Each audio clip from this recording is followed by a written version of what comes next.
Talk China? Did you just hear? I mean, I knew you were going to talk China, but I mean, this is a. What do we? Well, this is you go ahead, but this is like a. What do we do? It's an extraordinarily difficult situation, and particularly the Xi-Putin meeting that we saw yesterday. Going into this, there was this expectation that this was going to be a really dramatic show of force between the two, and that turned out not to be the case. What we got was the message that there's actually some kind of strain between the two because of the situation in Ukraine. I mean, Putin was apparently forced to say out loud, acknowledge that China has concerns about what's going on in Ukraine and will clarify their position through the meetings. That's good news for the U.S. markets, because if there were a strengthening, if we were going to see China starting to support them militarily, thus far they have restrained from doing so, that would mean more sanctions. But China clearly wants to preserve market access, clearly still wants to be able to buy planes, and so they're making that choice. So that's good news. Let's back this up. I mean, the reason we're so concerned about this is because the meeting at the Beijing Olympics, when you saw our leader, President Biden, stay home and not attend, you saw Putin go, and this statement that came out afterwards about how basically they're the best of friends and there's no space between them. Yeah, that there was no limits to what they were going to do together, right? Well, yesterday we saw that apparently there are limits. Right. So that's good.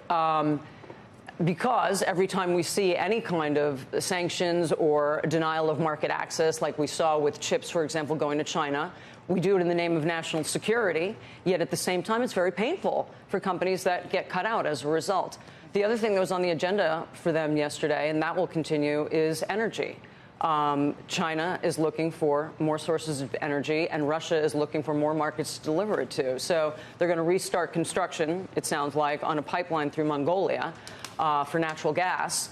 And the Russian energy minister said yesterday this is going to replace Nord Stream 1. And the capacity of this pipeline is almost exactly the same as that of Nord Stream 1 that feeds into Europe and is causing the European energy crisis. Is she pretending that he has an issue with the atrocities that are occurring in Ukraine? Or does he have a problem with the economic dislocation that it's caused for China that's hurting their GDP?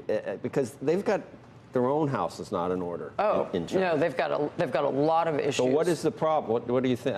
So when I first heard that, I think, the first immediate inclination is, they're upset with, that the war is going poorly in Ukraine.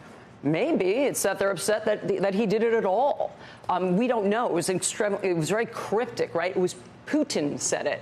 Right. She didn't say anything about you almost Ukraine. Hurt yourself. I overpronounced the T because Joe Kernan makes fun of my with the D. Look, if you look at it, China matters. It's the big economy here. Mm-hmm. Russia was trying to ride on the coattails on this. Yeah. And I think this is China saying, you are causing problems. And we're not necessarily going to protect and defend every single thing you do. Yeah, this is historically an extremely tough relationship. They have never trusted each other. Another example, just this week, they announced a new railroad running through Mongolia that's going to bring coal to the Chinese border. Mongolia was once controlled by Russia. The rail system built by Russia. Guess what happens? When they get to the border, they have to unload all the coal and reload it over in China onto a different rail system at a cost of $3 per ton. Why? Because they have two different rail gauge sizes. Why? Because they were always concerned that the other would try to invade, that they would try to invade each other. Here in North America, we can run trains from Canada to Mexico, right? We're not worried about that interoperability being a threat to our national security. There, they were, and they still are.